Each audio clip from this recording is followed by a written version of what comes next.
So we're starting chapter 7, which is going to talk about the normal distribution of data sets in populations. So we will have two parts of this section.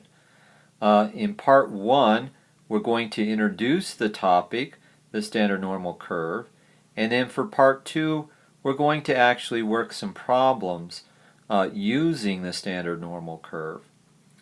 So, the objectives are use a probability density curve to describe a population, use a normal curve to describe a normal population, find the areas under the standard normal curve, and finally find the z-scores corresponding to areas under the normal curve. And we're also going to use the TI 83 and 84 in part 2.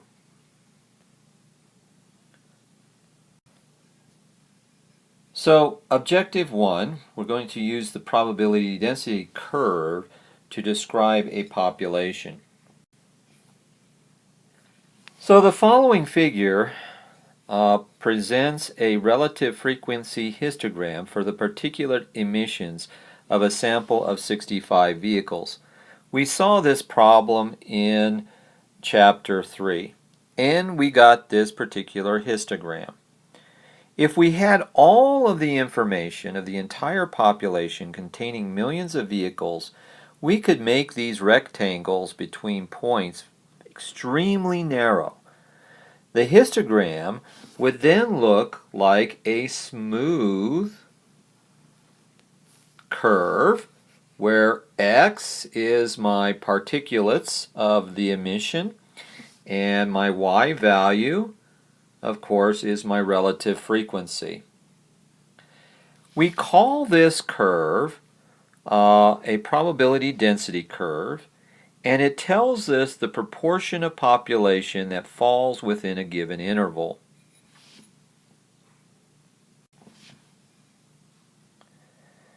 The area under the probability density curve between any two values a and b has two interpretations.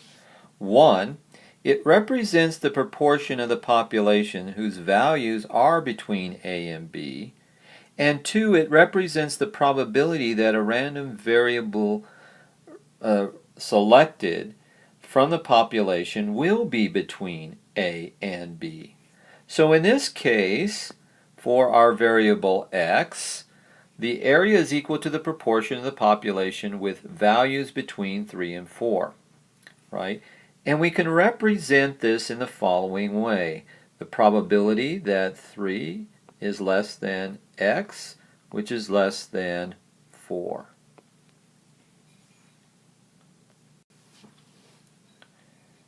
The region above a single point has no width and thus no area. Therefore, if x is a continuous random variable, p equal to 0 for any number, or equal to a, is equal to 0 for any number a. This is a very critical point, that the probability of x equals one particular number in a continuous random variable x is going to be 0. There is no area. This means that the only way we can look at probability is by intervals. So we can only look at probabilities this way. The probability between 2 points, a is less than x less than b, is equal to the probability of a less than or equal to x less than or equal to b for any numbers a and b. That's because a single point doesn't have any probability. So therefore, for any probability density curve, the area under the entire curve is 1, because this represents the entire population for the variable x.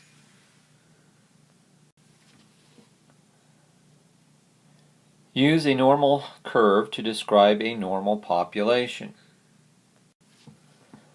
Probability density curves comes in many varieties. Depending on the characteristics of the population they represent, Many important statistical procedures can be carried out using only one type of probability density curve called a normal curve, where the x variable is our random variable,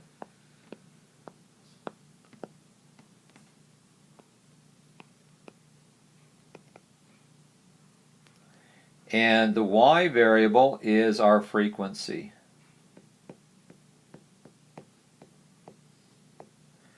A population that's represented by a normal curve is said to be normally distributed, or to have a normal distribution.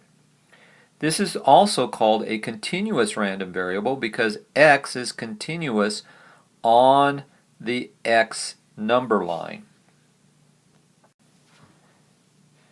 The population mean determines the location of the peak under the normal curve. The population standard deviation measures the spread of the population.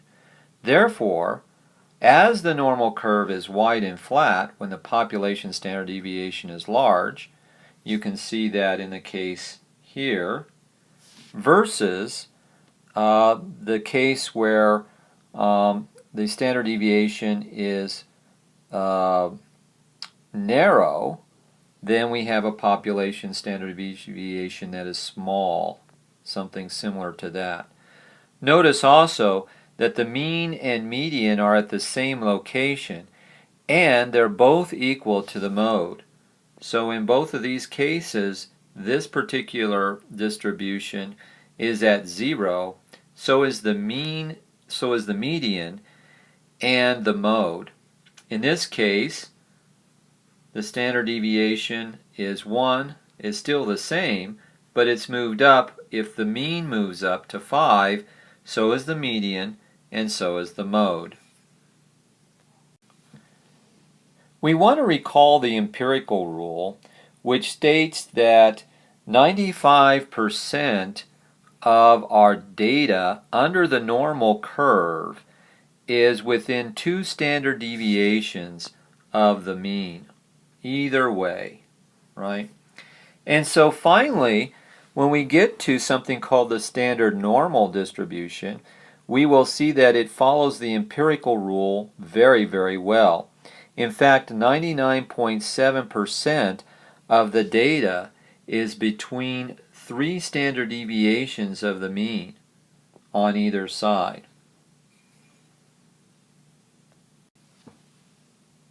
So we're going to find areas under the standard normal curve, and we're going to use tables to do that. A normal distribution can have any mean and any positive standard deviation. However, the normal distribution with a mean of 0 and a standard deviation of 1 is known as the standard normal curve. In this particular case, this standard normal curve has values between, really, its range values is between 3 and -3. Actually, it may go a little farther than that, but you will see that the table is limited very much so because, guess what? By the empirical rule, 99.7% of the data is between 3 and -3 under the standard normal curve. So we've seen the idea of a z-score, and the z-score is going to be our random variable for the standard normal curve. So z is now considered a standard normal random variable,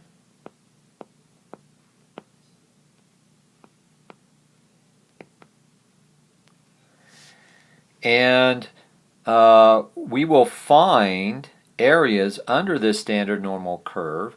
We're going to use the letter z to indicate a value on the horizontal axis beneath the curve, and we refer to such value as a z-score value. Again, under this standard normal curve, the frequency is still considered the y-axis. And since the mean of the standard normal distribution is 0, the mean has a z-score of 0. The points on the horizontal axis to the left of the mean have negative z-scores, and the points to the right of the mean have positive z-scores. So in the back of your book, you will have a table called A2. There is always a table somewhere. Sometimes it's at the front of the cover of some books. This may be used to find the area to the left of a given z-score under the standard normal curve. So here, if you have a particular z-value that you can find, z is always going to be found in the left-hand column for the first decimal place, and the second decimal place is on the top row of the table. So here is our example. We want to find the area to the left of z equals 1.26.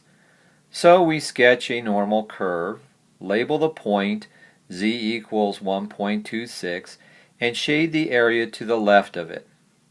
We go back to the table A.2 in our book, and we look up the z-value 1.26.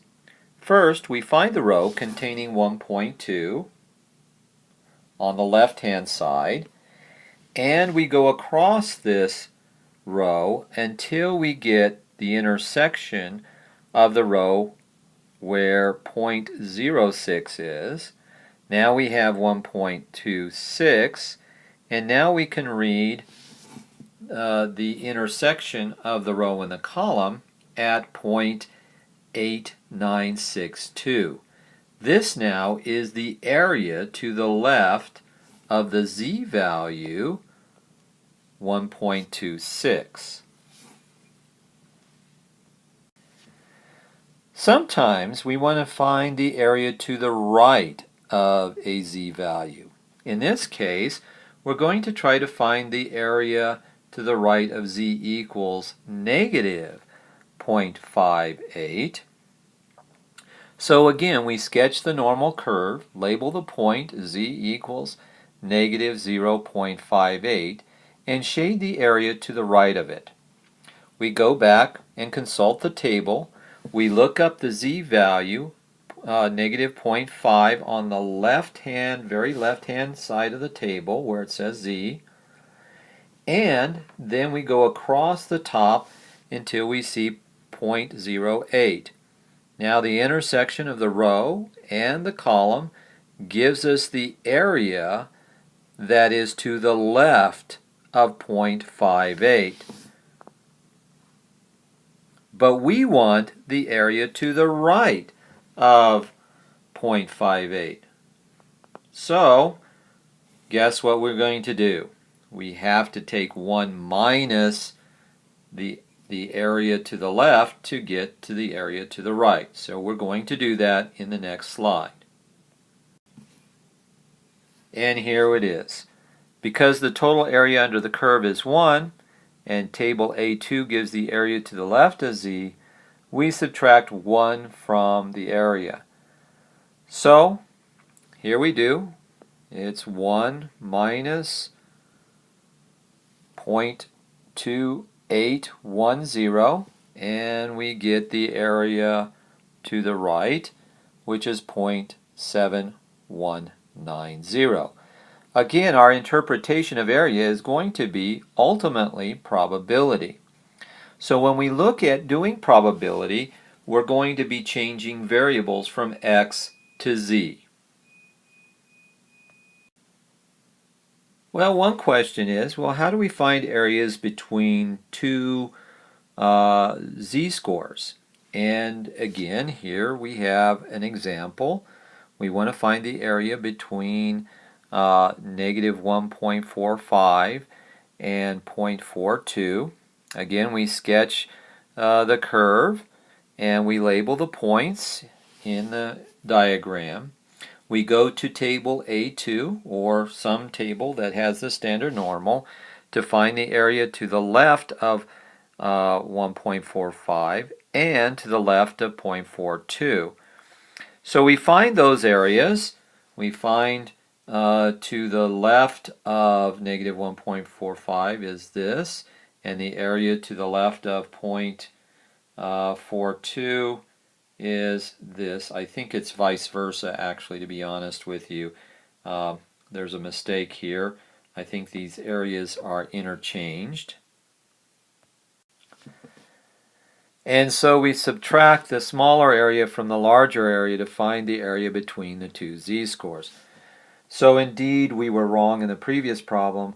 The area to the left of 0.42 is 0.6628, and we're going to subtract the area of negative 1.45, and that area turns out to be 0.735, and we get the area of between those 2 points to be 0.5893. So in the first part of 7.1, we know how to use a probability density curve to describe a population, and how the shape of a normal curve is affected by the mean and the standard deviation. And finally, we have found areas under the normal curve. In the next section, part 2, we're going to find z-scores corresponding to areas under the normal curve and use them as probabilities.